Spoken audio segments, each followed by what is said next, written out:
My straight roommate came home heartbroken, then he asked me not to leave. Gay love story. Hello everyone. Before we begin today's story, I have a small favor to ask. Please hit the subscribe button and turn on the notification bell so you never miss any of our channel's new videos. It only takes a moment, it costs nothing, and it is one of the best ways you can support us and help us continue bringing you more dramatic, heartfelt, and emotional stories like this one. Your support truly means the world to us. And before we begin, tell where are you watching from today? Drop your city or country in the comments below. I would love to know where everyone is joining us from. Thank you so much for being here and for supporting the channel. Now let us return to our main character. Please don't go. Caleb Morgan said it so quietly that for one ridiculous second, Noah Bennett wondered if the rain had said it instead. Rain had been tapping against their apartment windows since midnight, turning the streetlights outside into blurry streaks of gold. At 1:17 a.m., Noah had been half asleep on the couch when he heard keys hit the hallway floor, followed by a muttered curse and the scrape of someone leaning against the door. Caleb was supposed to be gone all weekend. More importantly, he was supposed to come home engaged.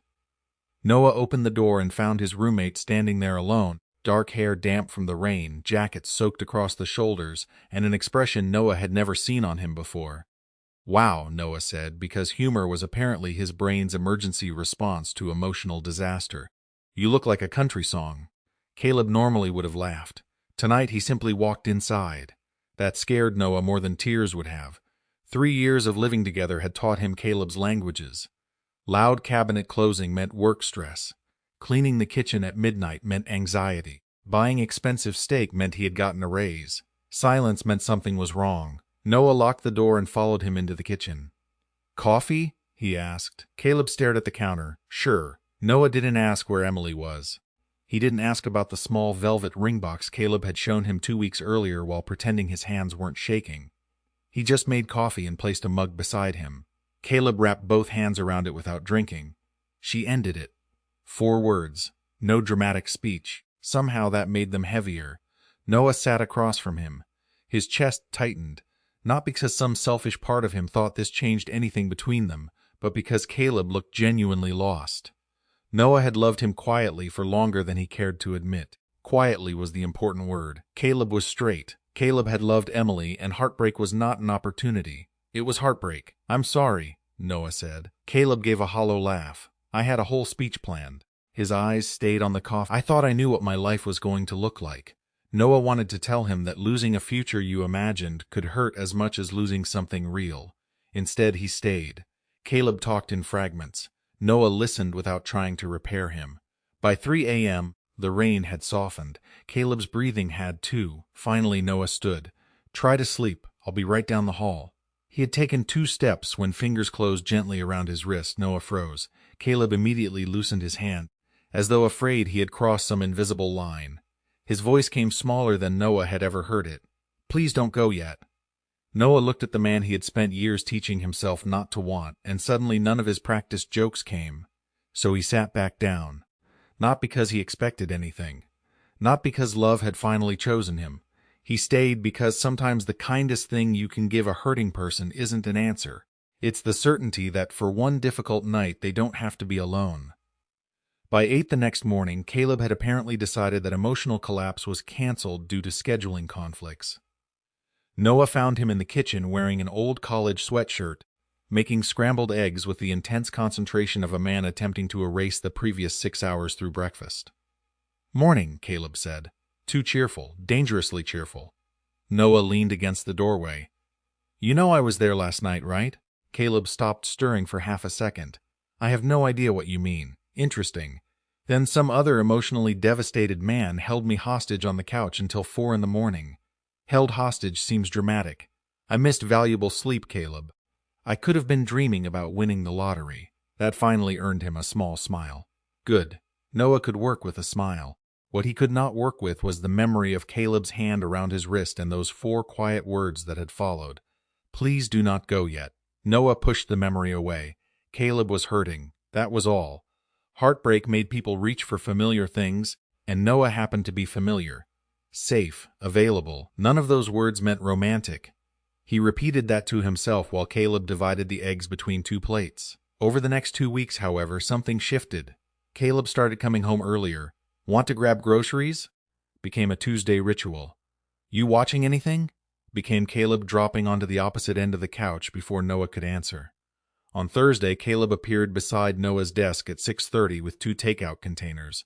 You forgot dinner. Noah looked from the food to Caleb. Are you monitoring my meals now? Someone has to. Yesterday you called crackers dinner. They were artisanal crackers. They came from a gas station. Noah narrowed his eyes. You have become judgmental since your heartbreak. Caleb laughed, and the sound warmed the apartment in a way Noah absolutely refused to examine. That was the dangerous part. Not Caleb being sad, not even Caleb needing company. It was how quickly their new routine began feeling natural. Noah had spent years building careful boundaries around his feelings. Caleb was straight. Noah knew that, respected it. He had never confessed, never flirted seriously, never treated friendship like a waiting room for romance. Now Caleb was unknowingly leaning against every boundary Noah had built.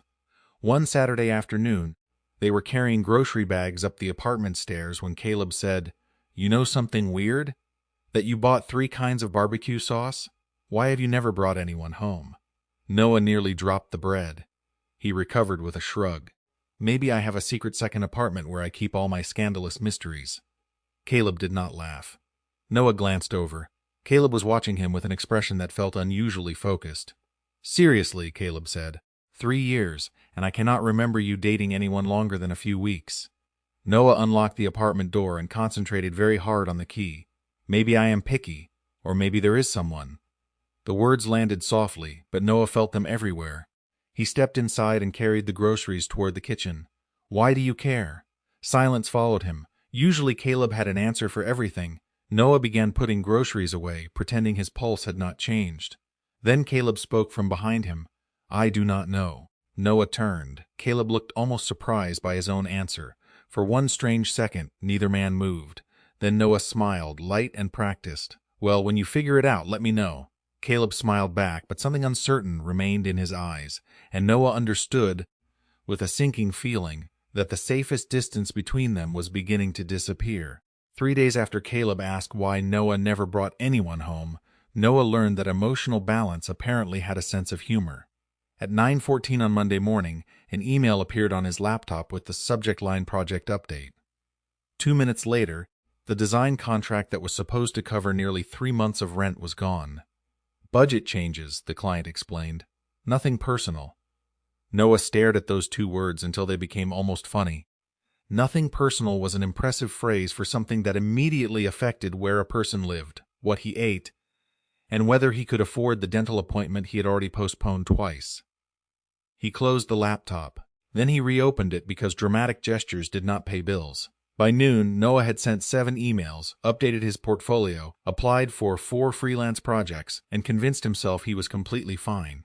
At 6:30, Caleb came home carrying his work bag and stopped in the living room. What happened? Noah looked up. Hello to you too. Caleb set down his keys. You are wearing the gray hoodie. Noah blinked. Excellent observation. You wear that hoodie when something is wrong. That landed harder than it should have. Noah had spent years memorizing Caleb without realizing Caleb had been memorizing him back. Client canceled a contract, Noah admitted. I will figure it out. Caleb nodded once. No pity, no lecture. He disappeared into the kitchen. 20 minutes later, the smell of tomato soup and grilled cheese drifted through the apartment. Noah followed it like a confused cartoon character. 2 bowls waited on the counter. What is this? Dinner. I know what dinner is. Recent evidence suggests otherwise. Noah almost smiled. Caleb pushed a bowl toward him. Eat. They sat at the small kitchen table where Noah had listened to Caleb talk about Emily only weeks earlier.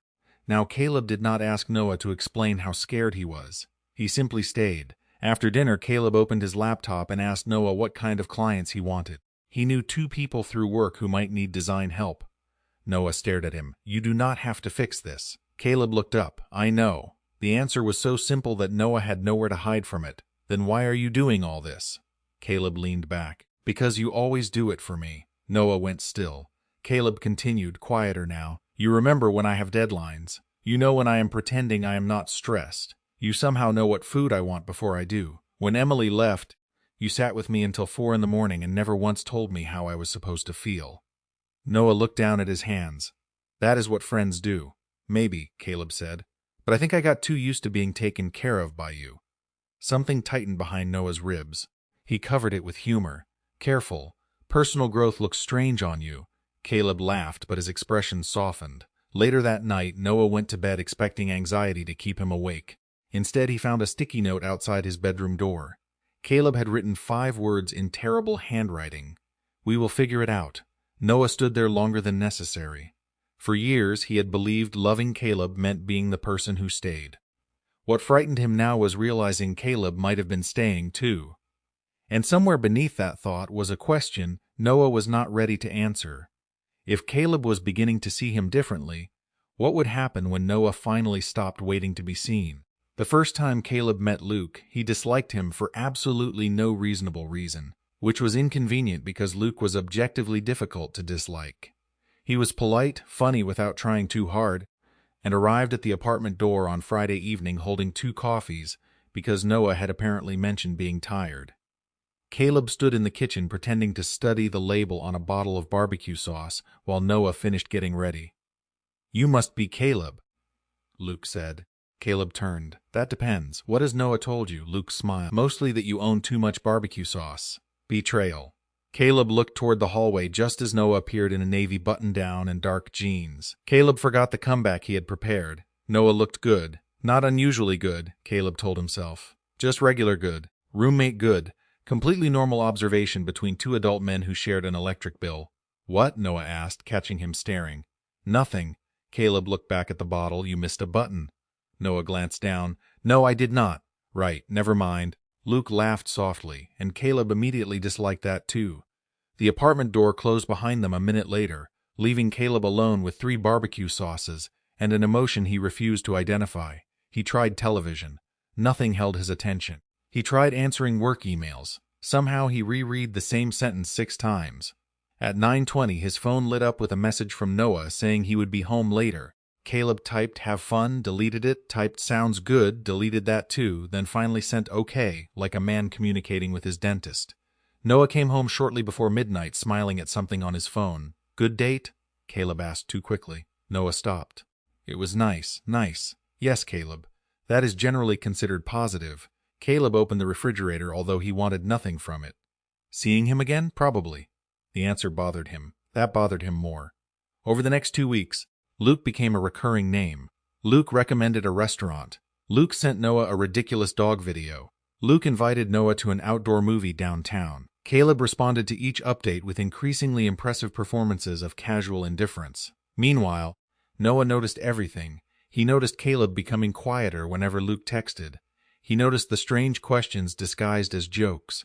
He noticed Caleb suddenly suggesting plans on evenings Noah already had dates. But Noah refused to turn confusion into permission. Caleb was healing. Caleb was still discovering what his life looked like after Emily. Noah would not make another man's uncertainty responsible for his hope. Then, one Sunday afternoon, Noah toured a 1-bedroom apartment 15 minutes away. It was smaller than his current place, with terrible kitchen cabinets and a bedroom window facing a brick wall, but it was affordable. More importantly, it was his. He filled out an application that night. He told himself moving was practical. The canceled contract had forced him to reconsider expenses. Luke had nothing to do with it. Caleb had nothing to do with it. His heart unfortunately called him a liar. Noah loved Caleb. That truth had survived 3 years of shared groceries, late-night conversations, bad movies and mornings when Caleb walked into the kitchen and made ordinary life feel dangerously precious. But love did not mean waiting forever inside someone else's uncertainty. Noah clicked submit. From the hallway, Caleb called, "Want to order pizza?" Noah closed the laptop. "Sure." He joined Caleb on the couch, laughed at his terrible movie choice, and acted normal. 2 days later, Caleb borrowed Nova's printer for a work document. A single sheet was already waiting in the tray. Caleb picked it up, expecting an invoice. Instead, he read the words rental application. For several seconds, the apartment became painfully quiet. Then Noah walked into the room and stopped. Caleb looked at him as if the floor beneath their ordinary life had suddenly shifted. "You are moving out? You are moving out?" Caleb asked again, as if repeating the words might somehow turn them into something less real. Noah stood near the hallway with one hand still resting on the doorframe. "I applied for a place. I have not signed anything yet." Caleb stared at the paper. And you were not going to tell me? Of course I was going to tell you. When, after the moving truck showed up? Noah exhaled slowly. Can we not do this like we are arguing over a utility bill? Then tell me why. There it was, not anger exactly. Something underneath it, something frightened. Noah walked into the living room and sat on the edge of the couch. Caleb remained standing. The apartment is cheaper, Noah said. My freelance work has been unpredictable, and I need to think about what makes sense. Caleb shook his head immediately. I can cover more of the rent until you get another contract. That is not the point. Then what is the point? Noah looked at him. Caleb's expression made lying feel cruel. For 3 years, Noah had protected this friendship with silence. He had told himself silence was maturity. Maybe sometimes it was. Sometimes silence was also fear wearing respectable clothes. Staying here is starting to hurt me, Noah said. Caleb stopped moving. The refrigerator hummed in the kitchen. A car passed outside. Ordinary sounds continued while their ordinary life quietly cracked open. I do not understand, Caleb said. Noah gave a small, tired smile. I think you do. Caleb lowered himself into the chair across from him. Is this because of Luke? No. Then what? Noah looked down at his hands. There was no elegant version of the truth, so he chose the simple one. I have feelings for you, Caleb. Silence. Noah had imagined saying those words hundreds of times. In none of those imaginary versions did he feel this calm. Terrified, yes, but calm too. For how long? Caleb asked. Long enough that answering that question will not help either of us. Caleb looked genuinely stunned. Noah continued before hope could turn the moment into something it was not. I am not telling you because I expect anything. You are not responsible for how I feel. You never promised me anything. Noah, please let me finish. Caleb nodded. Noah swallowed. After Emily left, you needed someone. I wanted to be that person because you are my best friend. But lately things have changed. You look for me more. You get strange when I go out with Luke. You ask questions you never used to ask. Maybe you are lonely. Maybe you are confused. Maybe none of it means anything. I cannot build my life around guessing. Caleb's eyes dropped to the rental application. So you are leaving because you love me. I am leaving because I need to take care of myself too. Caleb flinched at the distinction. I thought we were okay. We are. Noah's voice softened. That is what makes this difficult. Caleb leaned forward, elbows on his knees. What if I do not want you to go? Noah felt the old hope rise instantly, bright and dangerous. He refused to feed it. Wanting me here is not the same as wanting me. Caleb opened his mouth, then closed it. That silence answered more than either of them wanted. Noah nodded slowly. You see, I do not know what I feel, Caleb admitted, and that is allowed. Noah stood. You get to figure that out without pressure from me. Caleb looked up. And what happens to us? Noah paused. I hope we stay friends. I hope someday this stops hurting. But love cannot be a debt, Caleb. You do not owe me a relationship because I stayed with you when you were heartbroken. Caleb's eyes turned glassy, but Noah kept his voice gentle. And I do not owe myself endless waiting just because I love you. For the first time since Emily left, Caleb had no one else to blame for the emptiness he felt. Noah was still standing only a few feet away, yet Caleb suddenly understood how an apartment could begin feeling empty before anyone had even packed a box. The apartment sounded different without Noah in it. Caleb noticed that on the first night, although he spent nearly an hour pretending he did not, the refrigerator still hummed. The pipes still complained whenever someone upstairs took a shower. The old clock above the kitchen doorway still ticked 3 seconds too loudly. Everything was exactly where it had always been, except Noah was gone, and somehow that changed the sound of everything. 2 weeks after their conversation, Noah had been approved for the smaller apartment 15 minutes away. Caleb helped carry boxes downstairs because refusing would have been childish and asking Noah to stay again would have been selfish. Noah had hugged him beside the rented moving van and said, "This is not goodbye." Caleb had nodded like he believed that made it easier. It did not. For the first few days, Caleb kept reaching for his phone whenever something happened. A ridiculous email from his boss, a terrible sandwich from the deli near work, a dog wearing sunglasses at a stoplight. Every thought seemed to end in the same place. Noah would think this was funny. Noah would know what to say. Noah should be here. That last thought frightened him enough to finally do something useful. Caleb made an appointment with a therapist. The first session was uncomfortable. The second was worse, mostly because he started telling the truth. By the fourth, Caleb understood something he had spent years avoiding. He had built his life around certainty. Good job, nice apartment, girlfriend. marriage someday, children eventually. He had treated adulthood like a checklist handed to him by people who had completed theirs first. Noah did not fit neatly onto that list, and yet Noah had become the person Caleb trusted most. One Sunday, Caleb drove 40 miles to visit his older brother Daniel. They sat on Daniel's back porch with coffee while Caleb attempted to explain everything without actually explaining anything. Daniel listened for 10 minutes before saying, "You know you are allowed to not have a label figured out today, right?" Caleb stared into his cup. "What if everyone thinks I should? Everyone is not living your life." "Simple, annoyingly simple." Caleb laughed despite himself. "You sound like Noah." Daniel smiled. "Then Noah sounds smart." On the drive home, Caleb thought about Emily. He had loved her. That mattered. Whatever he felt now did not erase what had been real before. But loving Emily did not automatically explain every future version of himself either. That realization felt less like an answer and more like opening a door. Caleb began learning how to be alone without treating loneliness like an emergency. He cooked for himself, badly. He went to a movie alone and discovered nobody cared. He stopped inventing excuses to text Noah every evening. They still talked, but Caleb gave him space. Noah deserved more than becoming someone's emotional life raft. A month passed, then another. One Thursday evening, Caleb came home after work, set his keys on the counter, and realized the apartment no longer frightened him. It was quiet. That was all. Quiet. He could survive quiet. He could survive uncertainty, too. His phone buzzed. For one hopeful second, he thought it might be Noah. Instead, the screen showed a name he had not seen in months. Emily. Caleb stared at it until the ringing stopped. Then a message appeared. "I have been thinking about us. Can we meet?"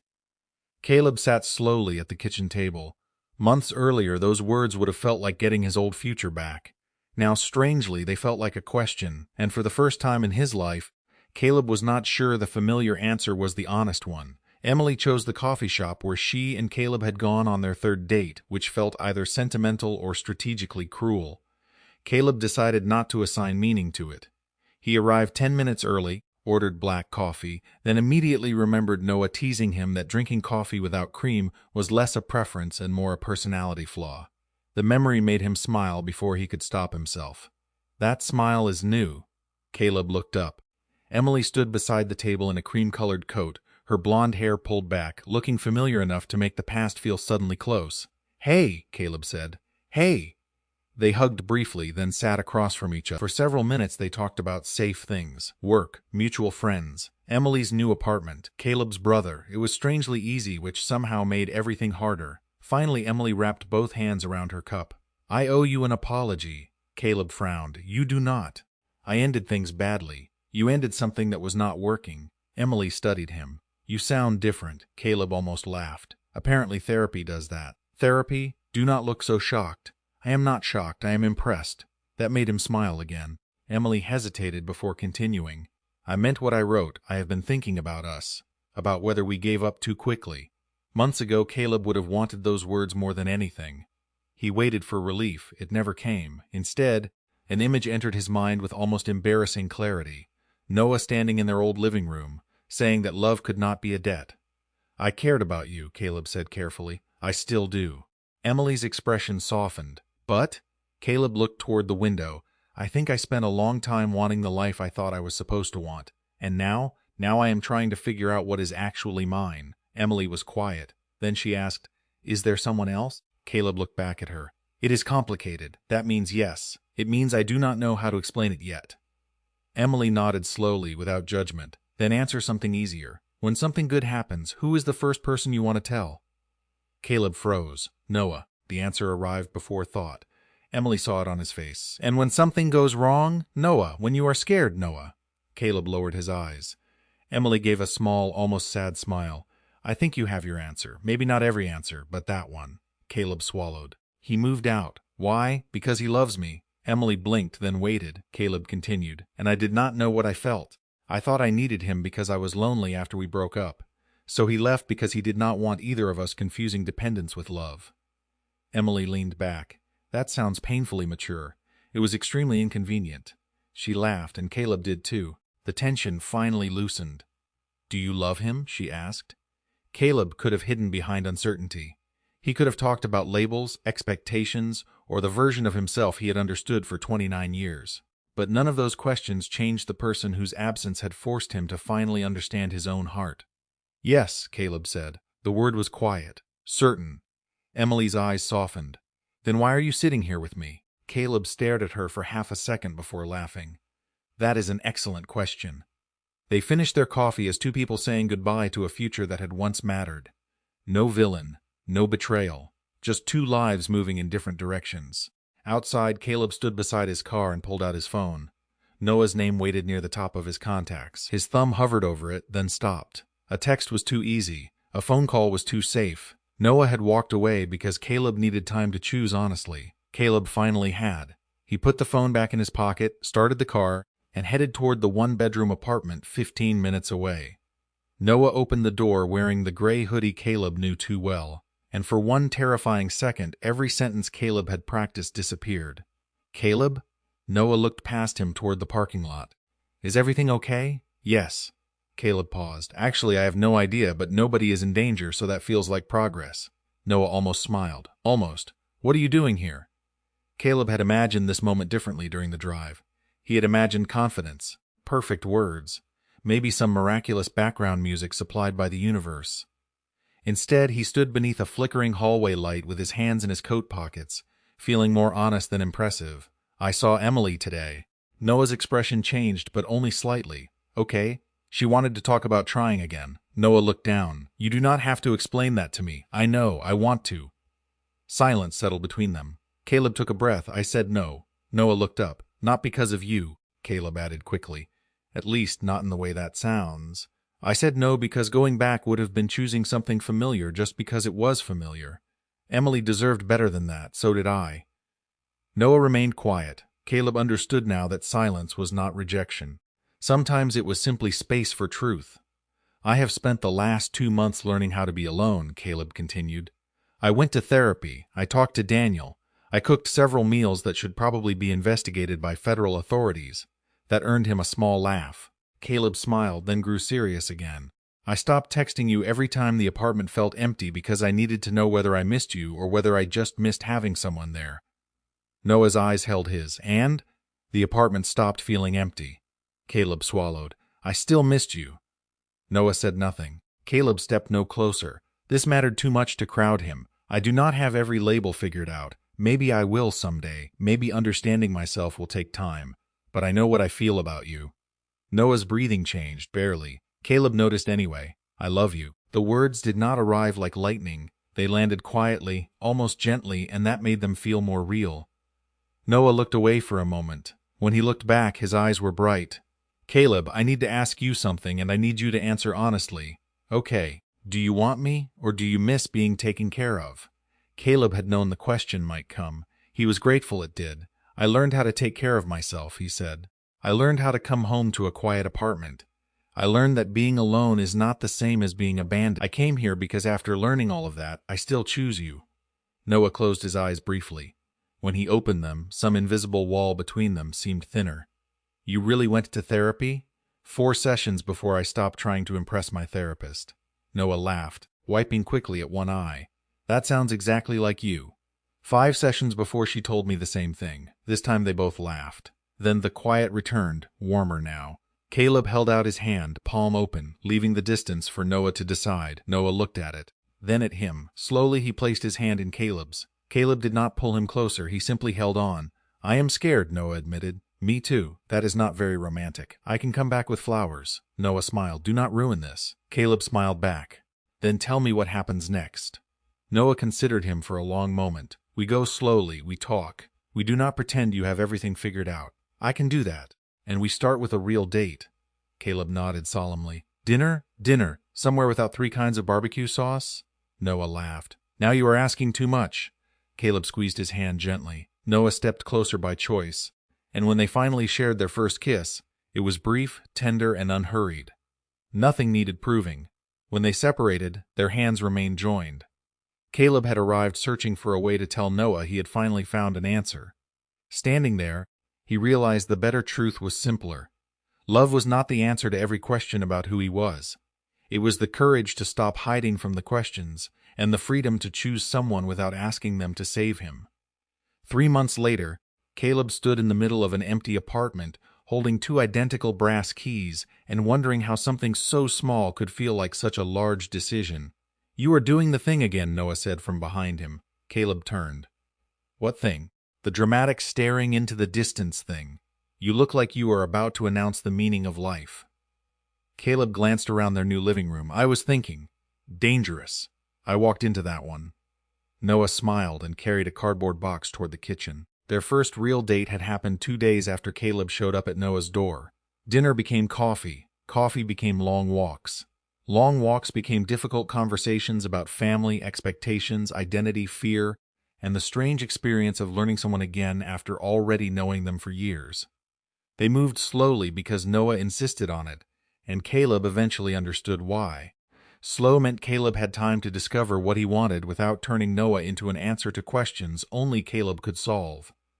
Slow meant Noah learned that being loved did not require making himself endlessly useful. Some days were awkward. Caleb worried about what other people might think. Noah worried Caleb would wake up one morning and decide their relationship had been a mistake. Instead of pretending those fears did not exist, they talked about them. That became their quiet rule. No guessing when they could ask. No sacrificing when they could communicate. No confusing love with rescue. Eventually, Caleb introduced Noah to Daniel as his boyfriend. The word felt unfamiliar for approximately 3 seconds. Then Daniel smiled, hugged Noah, and immediately asked whether Caleb had finally learned to cook. Noah answered, "Absolutely not," before Caleb could defend himself. Somehow, that was the moment Caleb stopped being afraid of the word. Now they had chosen this apartment together. Not Noah returning to Caleb's old place. Not Caleb moving into Noah's smaller one. Something new, neutral ground, a beginning neither man had inherited from the past. "Where do you want this?" Noah asked, holding up a framed print. "Anywhere except above the couch." "Why?" "Because it is crooked. It is abstract art. That does not mean gravity stopped existing." Noah stared at him. "We have been living together again for 27 minutes, and I already regret everything." Caleb smiled. "Too late. You signed a lease." By sunset, boxes covered nearly every room. They ate takeout pizza on the living room floor because neither of them knew which box contained the plates. Noah leaned against the couch, exhausted but smiling.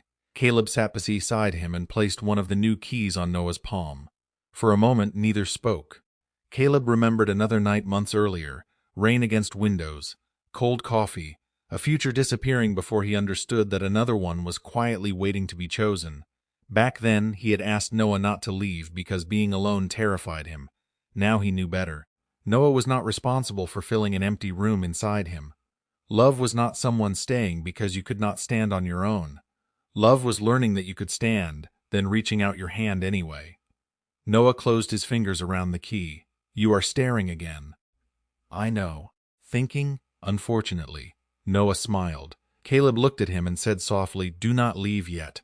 Recognition crossed Noah's face. The old words returned between them, but they carried no desperation now. Noah reached over and rested his hand over Caleb's. "I am not going anywhere." Caleb smiled.